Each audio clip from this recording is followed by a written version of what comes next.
Hello and welcome to coverage of Grand Prix Boston. We're in round 9. My name is Marshall Sutcliffe. I'm in the booth with Randy Buehler. And it looks like we have a pair of, well, no, a 7-0-1 versus a 7-1-0. Yeah, but we haven't had Brad Nelson on camera. Thought we'd get Brad Nelson some time. He's on 7-1, so these guys have clinched day 2. But again, you don't want to go in on 7-2. No, they're already looking forward to a potential top 8 berth here. And if they're going to be in the running for that tomorrow with a little bit of breathing room, they're going to need to come in at either 8-0-1 or 8-1, depending on which seat you're in. Daniel Fournier here looks to be on Splinter Twin. Yeah, he's another guy on his way to Portland, by the way. Okay. He'll be, as will Brad Nelson, be playing the PT next weekend. I don't think we have pairings. I know that Desani and Sifka get paired this round. We've had both of them in the feature match area the whole weekend. So thought we'd show some other faces. We'll let them battle it out. And 7-1, 7-1, yeah. We do have some win-and-ins, I believe, on the backup tables. Brad Nelson has been dominating standard. Yeah. Yeah, no, I'm interested to see, can the, is it that he's been dominating constructed Grand Prix or just dominating standard? Yeah. So far, a good out. start here to the constructed Grand Prix side of that. Let's see what he's running here. There's a Goif. Is he running? He's Tarmo Twin. He's Tarmo Twin. He's okay. Tarmo Twin. Gotcha. Yeah, I was talking to him. He really enjoys it. He feels like he's playing a Princess Bride deck. It's like, how do you wish to die? Do you want the combo? Do you want the Tarmogoyf? That is a very powerful feeling, by the way, the ability to... which way do I kill you? Yeah, and just the playing off of the threat of, oops, you tapped out, you're dead, sure. You know, while just beating down with creatures. It is certainly a proven strategy. So Fournier used a remand on the Goif there. So Tarmogoyf back in hand for Brad Nelson. And Fournier is trying to decide what he wants to do. He's got a full grip. I think he's got 8 cards in his hand.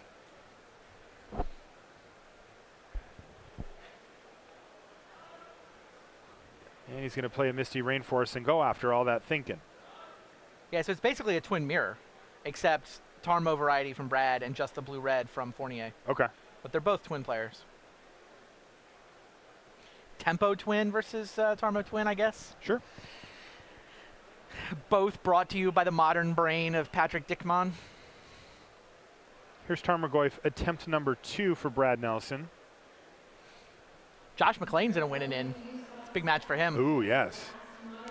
Talked to Josh McLean, too, and he has a top 32 he can replace. So he can actually get a point with a mere top 16 out of this event, and he's on 44. Right. Where 1 pro point is worth a $3,000 appearance fee. And like coincidentally isn't 44 where that big chunk of players is? Gets him a point above the bubble for Worlds instead of on the bubble for Worlds. What a huge pro point. Yes. Got to make day 2, though. Yeah. I think you will. I think that's our backup match. We'll definitely try to get you a look in on that. Oh, so here's a Vendilion click here for Daniel. One of the great creatures in Modern. It kind of comes and goes. And Brad Nelson shows him 2 Splinter Twins, but he's also got, looks like an Izzet Charm, a pair of Lightning Bolts, and a Snapcaster Mage as well. So you just take nothing here? Perhaps. I mean, doesn't it's do all any good redundant. to take 1 Splinter Twin. Right, and you certainly don't want to... that Misty Rainforest is in the graveyard, right? Yeah. So he's landless here. Maybe you just don't want to peel him into a new land. I certainly don't want to peel him into a Deceiver Exarch Pestermite. For sure. Yeah. And so he took a Lightning Bolt. Or no, he used the Lightning Bolt. He chose nothing, but Brad bolted. Correct. He wants to keep the pressure off of him. That makes sense. Again, that's how these decks really operate, right? Is by applying this sort of incidental pressure with a Goif, or in this case, it would have been a Vendilion click, and then just sitting there and being like, you got to deal with this at some point. Brad wasted no time doing that. Really no reason not to. Daniel knows every card in his hand at this point anyway, so no reason to get cute. Yeah, click's a nice clock, but Tarmogoyf's faster. And here's Pestermite. Now, this is... When is it? This is just a main phase Pestermite? I believe this is a main phase Pestermite. Untap a land here? Quite possibly. Here we go. That makes sense. And that's going to allow him to Spreading Seas away Brad's only red source. Putting those 2 Splinter Twins in Brad's hand really far from being cast now. Interesting. It means the Pestromite survives lightning bolts too. What did he draw? He drew a steam vents. Yeah. One of the better lands he could draw, not only as a red source, but it's also a land, which he needs as many of those as he can get right now. So, not bad.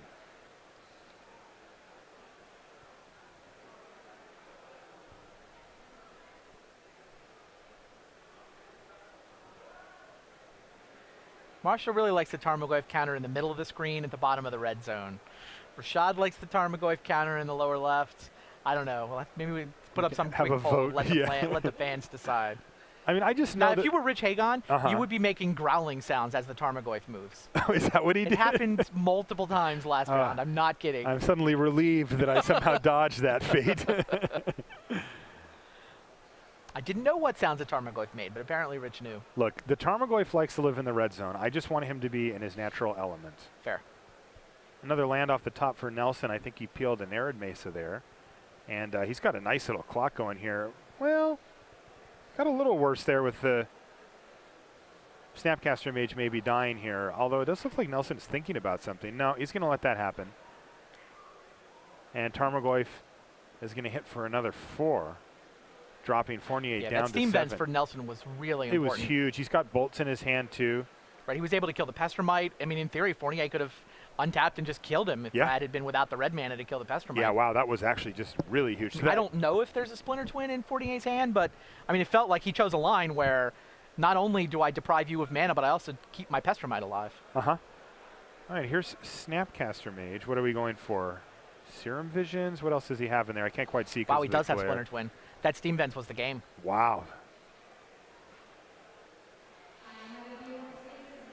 But right now, the Snapcaster Mage is a crucial blocker here because Nelson's got lethal. He's got the 4/5 Tarmogoyf, and he's also got a Lightning Bolt in his hand that he can use to finish off Fournier, who's only at 7. All right, looks like it was Serum Visions there for Fournier, and he found another Serum Visions. He put the other 2, he scryed them to the bottom. So he is digging furiously for something. And he thought he found it, but ended up actually shipping it to the bottom of the deck there. I mean, Pestromite or Exarch would be awesome here. Exarch is obviously better because it survives Lightning Bolt. Change the clock, keep the Tarmogoyf off his back. Splinter Twin kill you. Yeah, and then kill you. But Brad has a bolt for that. Oh, he has the Izzet Charm for the Snapcaster. So Fournier, like, Deceiver Exarch wins the game, and if he doesn't have something to tap or block Tarmogoyf, he loses. Yeah. And right 7 doesn't lose yet. I thought you said it was lethal. No, he's got a bolt. Oh, with the bolt it's lethal. With the bolt it's lethal, yes. So Fournier can, in theory, counter this bolt? Yes. Brad should, what, wait a turn? Do it upkeep? Well, so Nelson can pass a turn, and then if Fournier goes for it, he can kill him. Right. But the problem is if he does that, and he's just going to go for it now, because if he does that and Fournier does not take the opportunity, he gets to untap. Now, he can do it during his upkeep, but he gets all that extra mana. The difference between now and upkeep is that on upkeep, Cryptic Command is Cryptic Command's a thing, exactly. Cryptic Command is a card that is probably almost certainly in Fournier's deck. So Brad does not want to open up a Cryptic Command window. He just bolts main phase, and yeah, that was it. Make sure you join us for Pro Tour Magic 2015 next weekend from Portland. It looks like Rich has some updates from us from our side tables. Around the leagues, as it were. David Haber is up against Josh McLean. They're at 6-2, basically playing a win and in. And it's both players are on pod. They both had Revelark. They both had guys, but David Haber had Gavany Township, which meant that his guys got some counters, and that makes them bigger than Josh's guys. So that's 1-0 to David Haber. Meanwhile, Ian Carl, who's playing a pod deck, is up against Timotei Simoneau, the King of the Hill, to see who goes in at 9-0. And Ian Carl, I got there to see Zealous Conscripts from Carl steal a very large Tarmogoyf, which you think, okay, great.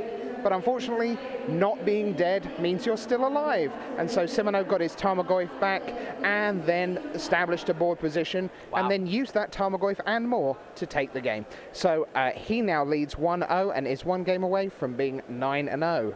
Sifka and Dazani, well, they're still at game 1. Thank you, Rich. So we can do a live look in on Josh McLean shuffling as opposed to Brad Nelson shuffling. It's not a very exciting look. I kind of like how Brad shuffles, though. He's an aggressive and fast shuffle. Look at him shuffle. He just piles right through. Head down, smashing those cards together. Yes. Yes.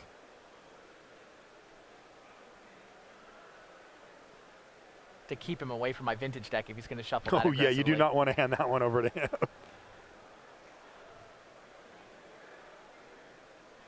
Let's take a look at our, we're leading down. This event plus the Pro Tour is the wind down for this entire season, which has been 14-ish months. I mean, it has been a marathon. And this is going to set the stage for the entire next season. You can see that for the World Championships tournament, which is in December, and it's a big deal, right? It's probably the premier event that the pros want to get into because of how it affects the Pro Point race and being world their champion wallet. Cool too. Yeah, and being world champion, of course, is the top of all of that. This is how it would end if it were today. Oh, Rich is back. Or is he not? Well, I'm back. I wasn't sure if you were still shuffling, so I just wanted to solve a big mystery for Randy. That's a puzzle. Yesterday, there was a record 49 trials. Okay. The two of you went through 48 winning deck lists of trials 2 through 49. You found the mystery? So where is deck number 1? Yes. Just talked to a judge. He said, oh yeah, one never fired. That was the one standard trial we were going to do. Really? So there were 48. There were 48, and it was 2 through 49. Hilarious. You're welcome.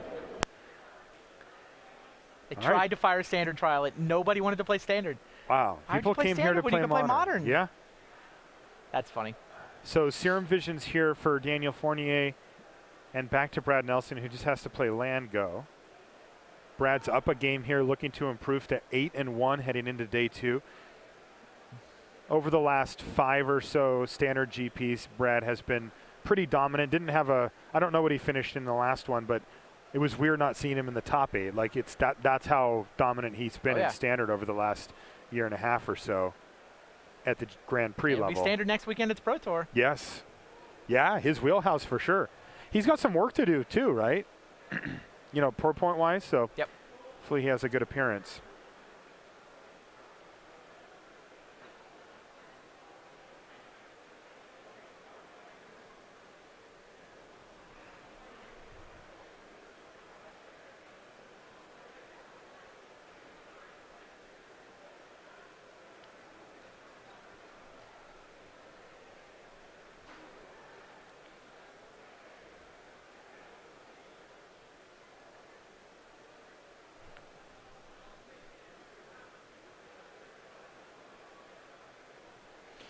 We lost our screen briefly. Hopefully that didn't affect the stream. Hopefully that was just our screen, but it's back now. It's back now. Here's Serum Visions for Brad Nelson.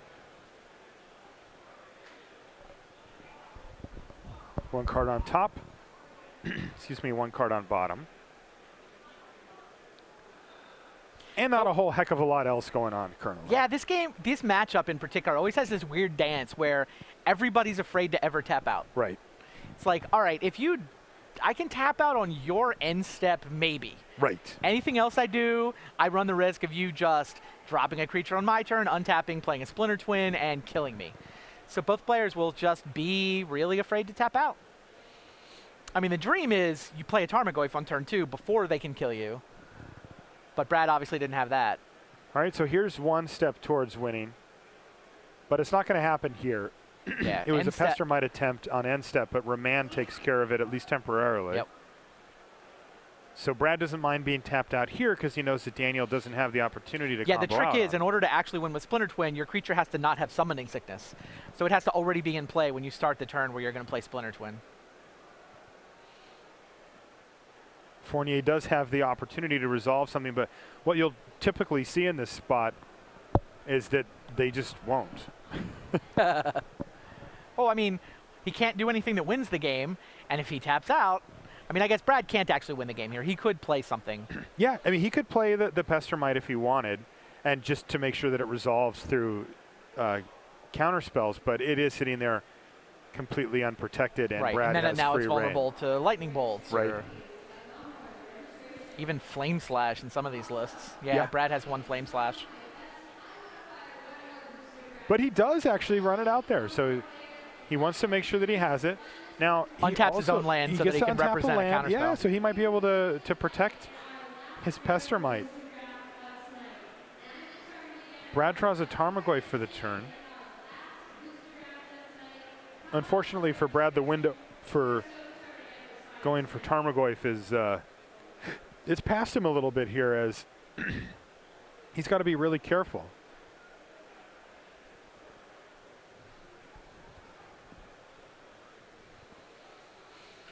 Yeah, playing Tarmogoyf here would be super scary. Maybe you could Tarmogoyf with like Mana Leak back up or something, but I'd almost want to have Lightning Bolt and Mana Leak. No kidding. Or at least be representing it.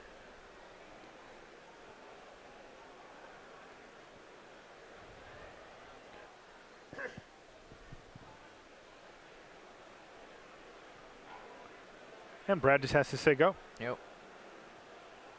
Fournier untaps, draws his card for the turn.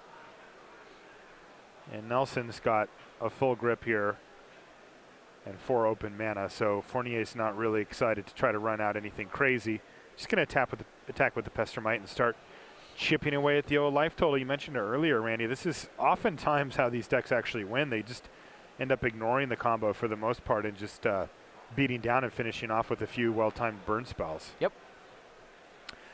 Interesting here, I saw that Fournier has got a Grim Lavamancer in his hand, but he declined to cast it. 4 mana is less than 3. There's more than 3 mana. Got to leave that mana up.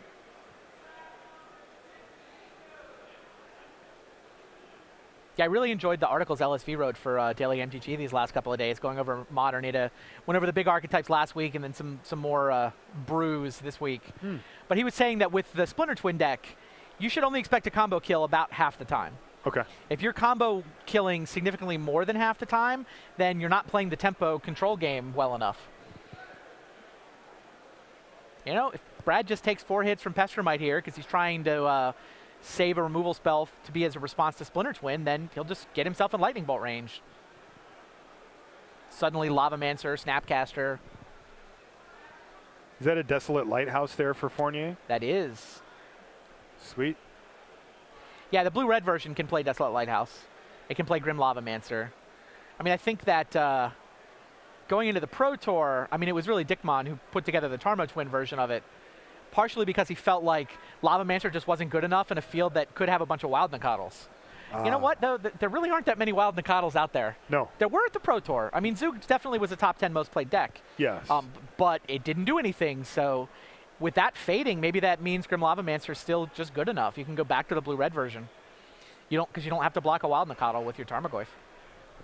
Well, Fournier's not worried about it one way or the other. He's just going to leave that thing stuck in his hand. Now, Brad's going for something here.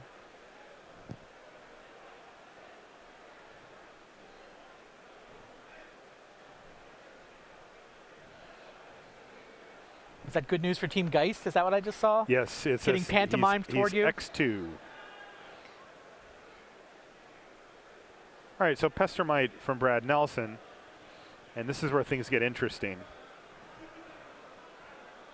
Presumably, they both have ways to deal with it. All right, Brad's going to target the Steam Vents with the Pestermite trigger, but in response, Fournier's going to Lightning Bolt the Pestermite. And I think we're going to see Dispel. Yeah, there's a Dispel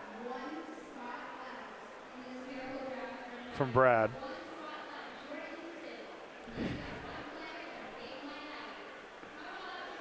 And are they going to have a counter fight? No. Steam Vents does get untapped, and Brad's just going to trade off here. And now it's Grim Lavamancer time for Daniel Fournier. He wants something in play, dealing. You know, I mean, it's interesting because he passed up the opportunity to cast that multiple times, and it would have been pretty handy right there. Nelson's going to Tectonic Edge on end step there to take out the Desolate Lighthouse and make sure that that little value train stays stuck in his station. And is it time for Tarmogoyf yet for Brad Nelson? He's got to be careful. Fournier does have 3 mana up still. He doesn't want to get punished for going for his threat too early.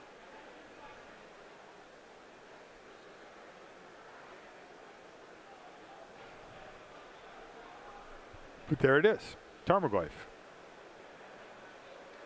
I wonder how big it is.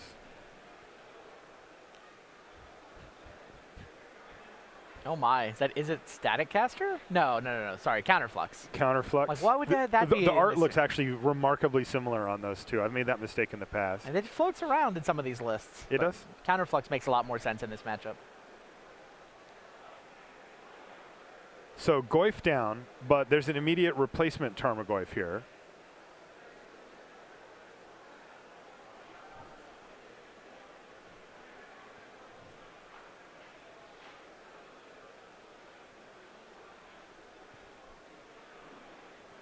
Yes. Flame Slash. Oh, and the Grim Lavamancer. Check. Grim Lavamancer can shrink the Tarmogoyf while doing damage to it sometimes, depending on who has what in what graveyard. Goyf down. And away he goes. Wah, wah. Yeah. What are you going to target with your Snapcaster, sir? Ye old Serum Visions, it seems. Will that be allowed to resolve? Well, he's going to point a Remand at it here. And since Remand would cause Brad to go back to his hand, the flashback ability means it would not, in fact, go back to his hand. Yes. Remand is just a dismiss when you're pointing at a Snapcaster target. Therefore, Brad defends it with Mana Leak, gets the visions to resolve, finds himself tapped. But yeah. Sorry. Yeah. Same effect. Too many giant promos with art I haven't seen a lot of. Yeah. the Mana Leak promo has a guy with a hat. My apologies. Obviously, Randy. Try to keep up. No, not Rashad thinks we're talking about him because I said guy in a hat. I'd get a Mana League promo that had Rashad in it. Rich, what's going on our side table? So Josh McLean got Birthing Pod down in game 2, fighting for his tournament life. Reclamation Sage from M15 in the house. No, not having it. So David Haber got rid of that, but they're pretty even in game 2. Stanislav Sivka has Steel Overseer on the go against Jeremy Dezani. Of course, Sivka won game 1. I'm telling you that for the first time, but you know, because it was against Dezani, he's lost every game 1 today, and he's kind of stabilized again. He's got Dark Confidant on the go. Meanwhile, Ian Carl and Timotei Simoneau in the King of the Hill match for 9-0 are now at 1-1. So one of those will go to 9-0 in the next game. All right, back on our match. Yeah, we're getting Cryptic Commanded here. That's countering the Tarmogoyf? Is that I think so. And bouncing a land?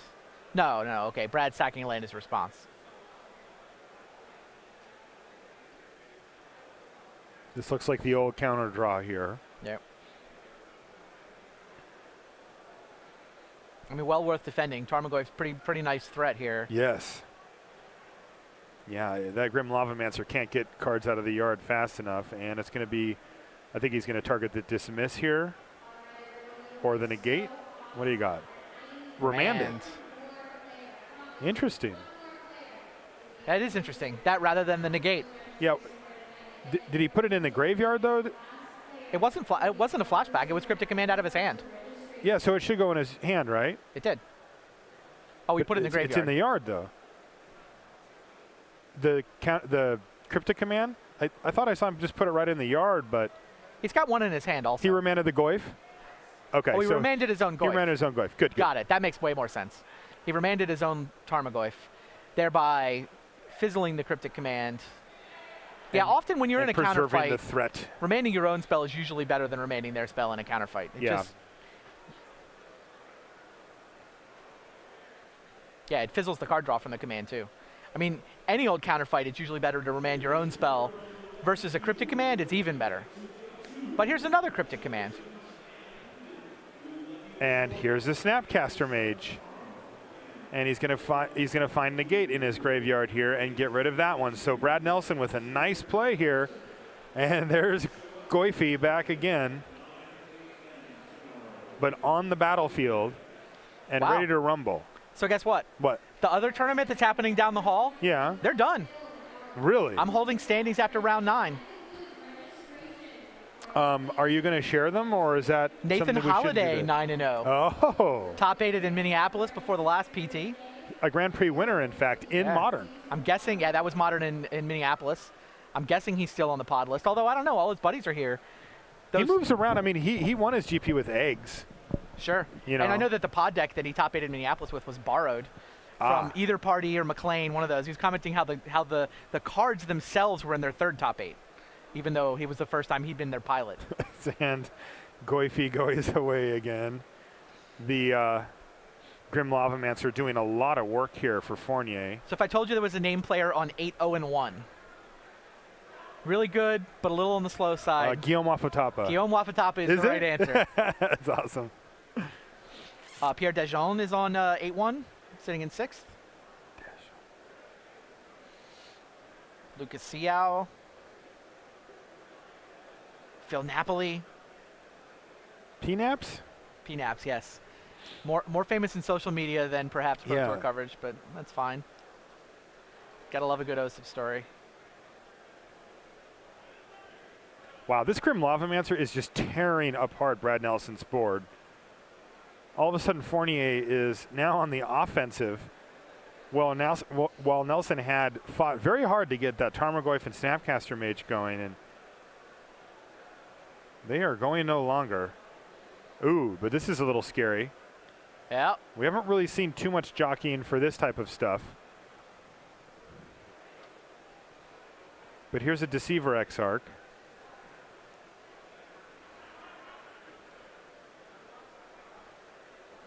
Points a lightning bolt at it.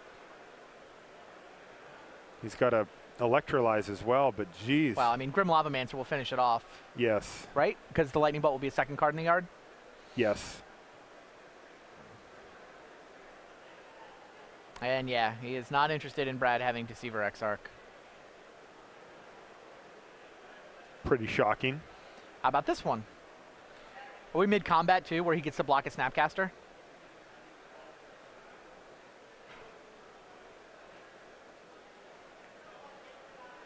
I know we're having some technical difficulties on our end. I think we've lost the life totals. I know we've lost the life totals. Hopefully the stream still has them. All right, this Exarch's going to resolve. And he does indeed get to block the Snapcaster. But here's Electrolyze to finish it off. Wow, so they are just scrapping it out here. Is Brad hellbent? No, he's got a couple cards. He's got two other cards. Splinter Twin still hanging out in his hand from way early in the game. And it looks like Daniel found, is that what I think it is? Is it a relic of Progenitus? Would he have that out of his sideboard for Tarmogoyfs? Could. Fizzle Snapcasters too. Yeah. Vendilion Click, which is mostly a 3-1 flyer here, but I mean he'll also happily take any good cards. Cryptic Command, but I think we're going to see the old Remand play that we just saw a little while ago. Remand my own Vendilion Click. Yeah, he's like, hey. Brad does not have the second counter, so that works. And that goes back in his hand, of course. Lavamancer, not beatdowns. He's actually going to... This is face. Well, this Vendilion Click was, I believe, Brad's end step. He didn't go for draw step. He wasn't that worried about it. He went for end step. So land.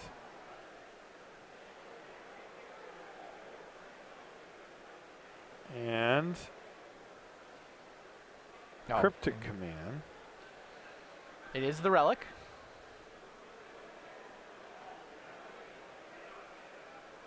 Brad was briefly confused about the remand and started to pick up his Cryptic Command, but no, it did not get remanded. Ah, that's what that was. Okay. And Brad just has to say land go. So presumably the click is going to come out again. So I guess Fournier wants more land for fighting any potential counter battles. The other undefeateds on the other side of the tournament, by the way, Sebastian Villeneuve, Denis Miasotov, and Wesley Huvenek. 4 players got to 9-0, and then Guillaume Wafotapa got to 8-0-1. Now, when you say the other tournament, what are you referring to? So the tournament this weekend was essentially day 1 was split into 2 pods. Both pods will just merge tomorrow. It doesn't really have any meaningful impact other than everybody's tiebreakers will get reset tomorrow.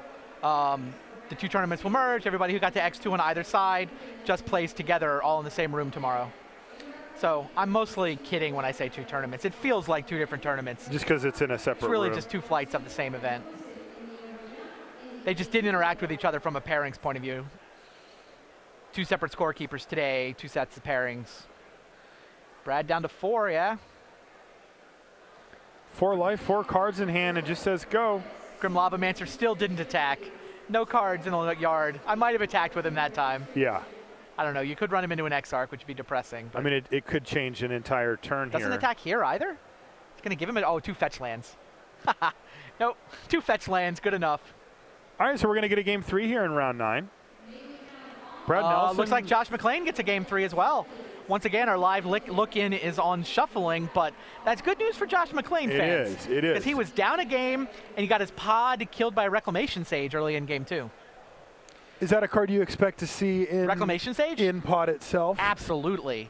Do you know, if you've seen the artifact enchantment removal card they've been playing, they played Harmonic Sliver. Oh, really? Harmonic Sliver, which requires white mana to cast. Yes. And is a 1/1. Like, there's no other slivers to trigger it a second time. They're just like, nope. Straight up, this is the best 187 disenchant effect. Reclamation Sage, slightly better. Just easier to cast with better more stats. power, Yeah, that's great. So yes, strict upgrade. Every pod deck, get rid of that Harmonic Sliver garbage. Get that out of here. Find a Reclamation Sage out of M15. That card is really sweet. So the X2s on the other side I haven't really looked at. Valentin Mackel is through on 7 and 2. Ralph Levy is through on 7 and 2. He needs pro points. Yeah, he wants platinum. He needs 2 extra for platinum. Mike Sigrist, who won the last GP.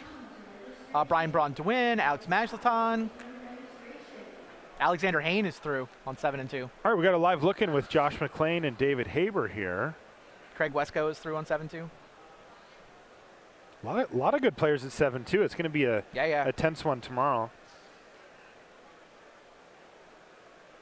And Josh has scavenging news. Sam Party is through on 7-2.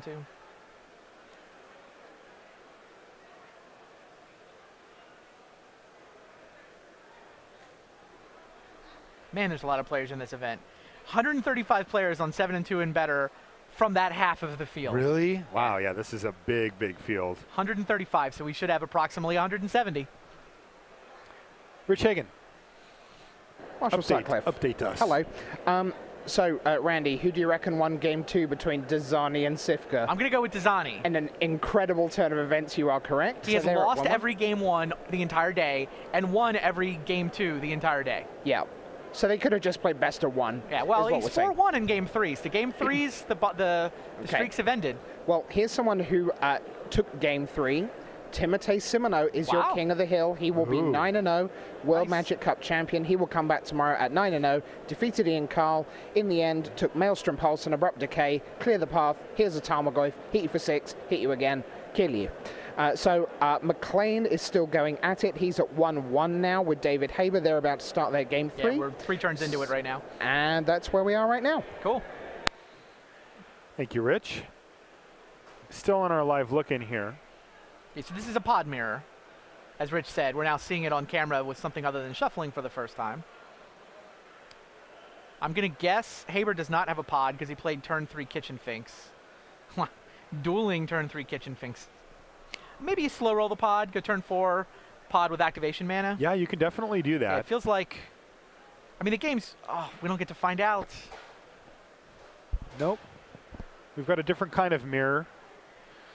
Splinter Twin, though not a 75 carder, they take 2 different takes on the deck. Brad Nelson has access to Tarmogoyf, and Fournier apparently has access to 2 different artworks of Grim Lavamancer. Oh, funny.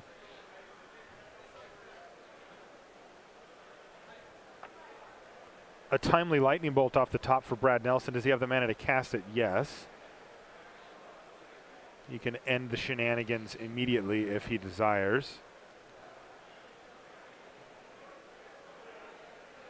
That Grim Lavamancer was certainly a pain for him last game. He will be keen to get rid of it sooner than later, at least before it starts getting active and shrinking Tarmogoyfs, killing away all the threats, all that kind of stuff.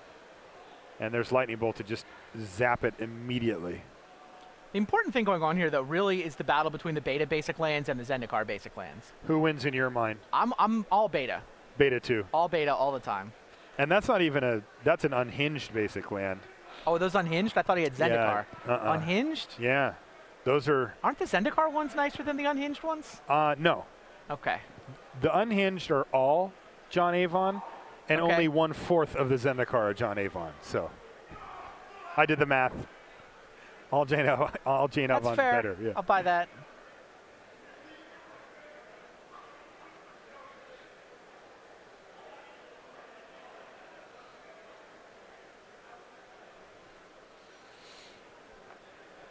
Now, if we're talking bucket islands, It's a nice one. that's a different conversation. I don't think you can beat the betas, though.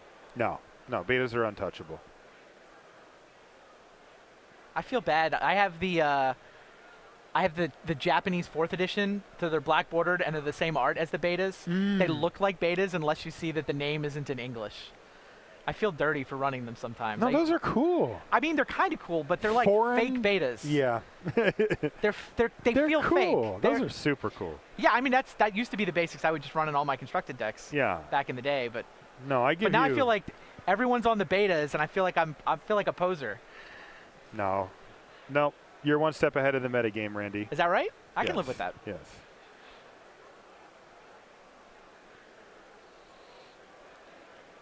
All right, so same thing that we saw last time, just sort of some jockeying for position here.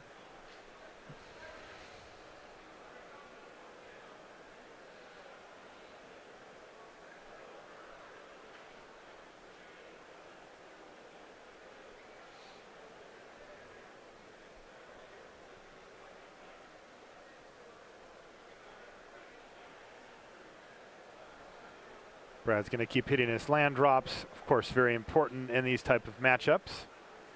Perhaps not the most thrilling thing to see on camera, but there will be flurries of excitement.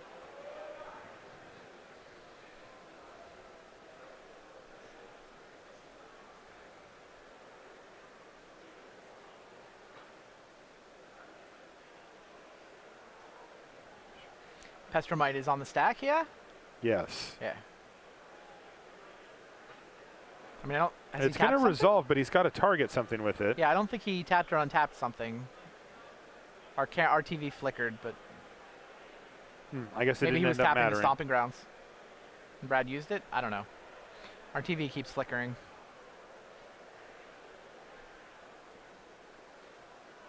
And there it is, end step, Deceiver Exarch. Yeah. That's the one too, right? Playing around Doesn't die to Lightning Bolt. Yeah, it's such a big deal. And dies to Lightning Bolt plus Grim Lava Mancer. We saw that happen a couple of times last game, but Yeah. Here's Remand. And he draws another Remand with it.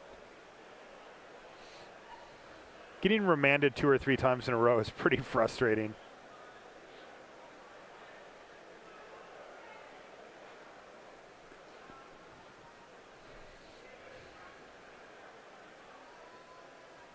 Breeding pool for Nelson. And he's just going to pass a turn.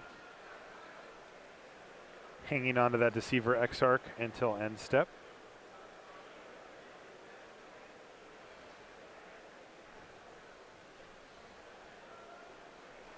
And nothing this is hard to watch. from Daniel. It's all, the game is all in the hands. Like, it's an interesting match to play because it's all in the hands. Yes. But there's so little action for those of us who can't really see the hands. I wonder, can we look in on the pod mirror and see if that's actually has spells going on rather than just That make Exarchs it getting past the remanded? stack. Yeah. All right, yeah, leave it in the corner. We'll check back in when stuff gets into play. I like this is that. perfect. So McLean has a Pontiff.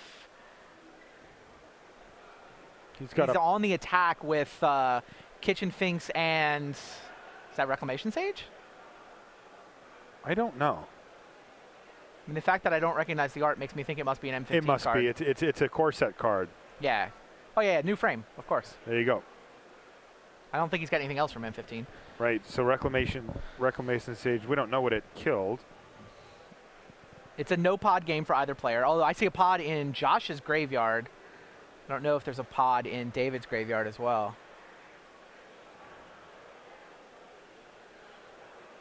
I do see a Gavany Township though for David Haber on the battlefield. So things could start to get out of hand pretty quickly. Wall of Roots means he does have enough mana to activate it this turn. Scavenging News is a nice one here for Josh McLean. Yeah, but Josh is not going to attack into Gavany Township. This is a win-and-in match. The winner gets to play day 2. The loser does not. Yeah, both players have pods in the yard, so I'm guessing that's why Reclamation Sage came out.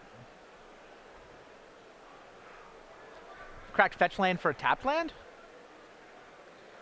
He's issuing a Gavany Township activation. He didn't use Wall of Roots, did he? This is Josh's turn. I can't imagine he used the wall already that turn. Yeah, no, you pay. Okay. Turn.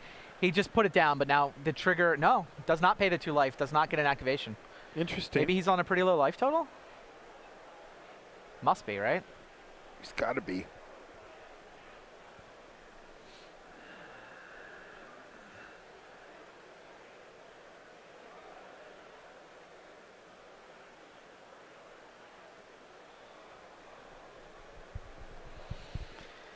Josh McLean, so much on the line. We talked about this at the beginning of the round before we had him on camera.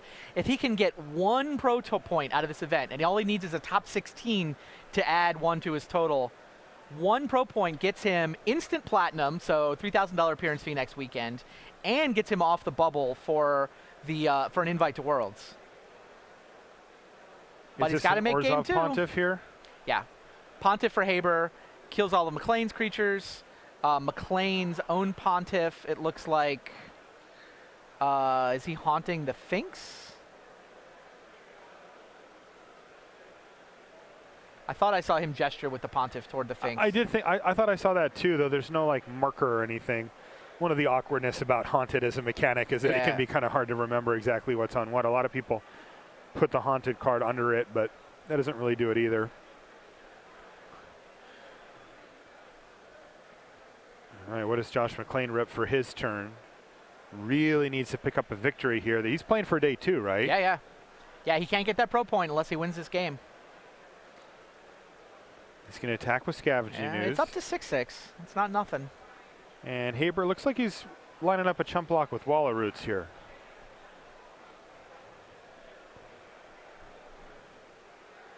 Make a mana. And activate my Gavany Township. Sure.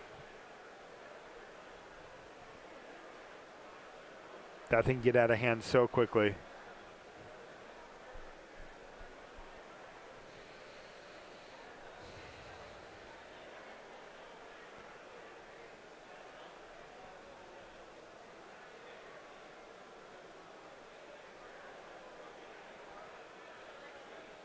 All right, Pride Mage.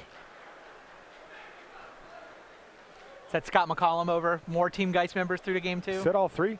Wow, yeah, good for them. Yeah, Scott on the recently announced Community Cup team. He rallied very hard to get that. That's kind of what it's about. Yeah. Yeah, he streams quite a bit. Right. He plays enough Magic the A-Team Online. podcast, is that right? That's right. Okay.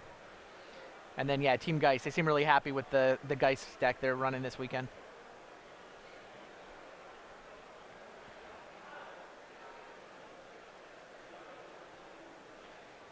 Grow the ooze.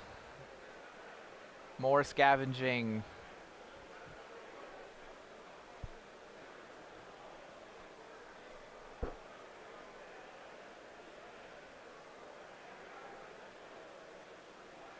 There's Malira. Huh. So does Scavenging News, can he still put counters on it, or is it only from other effects? Or can he just not use that anymore? Or can he use it, but he just doesn't get the counters? That seems like the most likely. I don't know. I will look it up. So many interactions in Modern. Well, it turns off the Gavany Township, right? I mean, that's why you do it. Yes. Definitely turns off the Gavany Township. I'm pretty sure it turns off the Scavenging Ooze, too.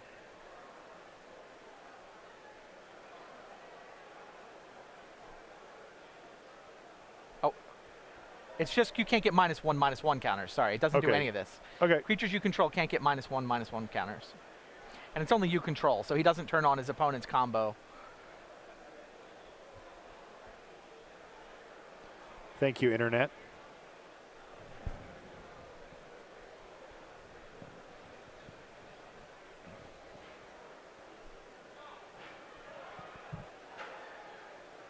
Well, it still leaves Haber sitting on 2 4-4s. They're big. Ooh. Wow. Revelark, but Revelark's a big game. it is, but Josh still has that scavenging ooze sitting there ready to take care of business. I can't imagine that Haber has that much more left in his yard. No, that's a good point. Revelark's not going to get anything back of any use. And Scavenging Ooze is still gigantic. And is that big Scavenging Ooze just going to get there? Who cares about...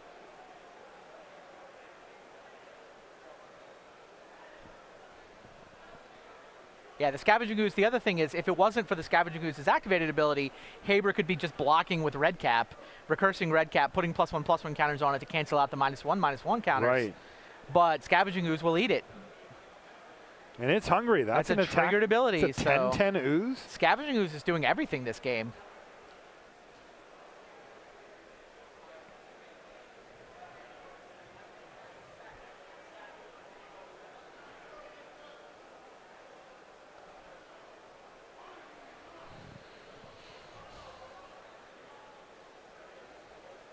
Wow. Rich Hagen, updates? Yeah, Stanislav Sivka went all in on a 4-4 Arcbound Ravager. Jeremy Desani had Abrupt Decay. You think, okay, fine, game over. Desani basically wins. Desani ends the game many turns later with 5 black-green lands in play and triple Lingering Souls in hand. Wow. So Sivka wins. Jeez. And Wow. that means that unless Jeremy Desani goes 6-0 tomorrow and his tie breaks hold up to take him into the top 8, you are certain that we are locked with a 1-point lead for Jeremy Desani going into the final week of the season next week. Yeah, now if Desani runs the table, he'll get to the top 8, but he has to win. He has to rattle off 6 wins. Yeah. Meanwhile, Josh McLean tied at 1-1 with David Haber, and that's what you're up to. So counters everywhere. On we go. We've been watching the McLean match. We gave up on the Twin Mirror. It was unwatchable. Scavenging Ooze up to 12. Haber lined up a giant mass block. McLean is like, fine, I'll start eating my own creatures. Wins the fight, and Scavenging Ooze gets there. Wow. Woo, so Josh McLean is through. Josh McLean, the quest for one super powerful, amazing pro point. It's like the best pro point of all time. That is an incredibly valuable so good pro if he can point. get it. Does everything. It really does. And he just took one very big step to achieving that goal. Yep. He made day 2 at the tournament. He's still got to have a great day tomorrow, but with Birthing Pod in his hands, he's certainly capable of it. Tectonic Edge from Brad Nelson. Not a whole lot's happened here. You can see there's... there's creatures in play. Yeah, Vendilion Click. It looks like they're just trading damage here, 3 for 3. It's a race. I 3 like damage it. each way. Blue creature race.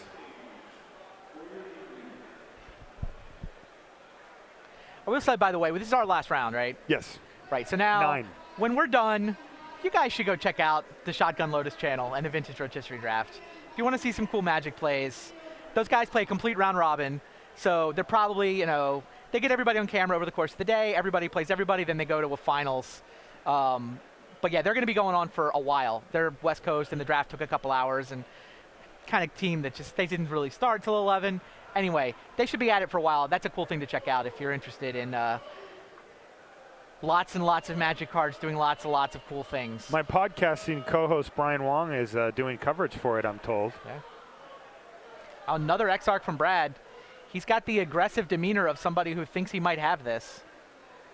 Tap down your Click. He's got Exarch Snapcaster threatening to attack for 4 next turn.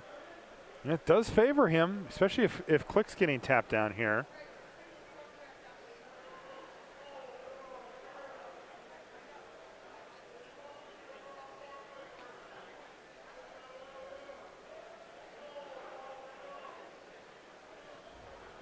Electrolyze. Okay, well that changes the race. 1 to Snapcaster Mage, draw a card.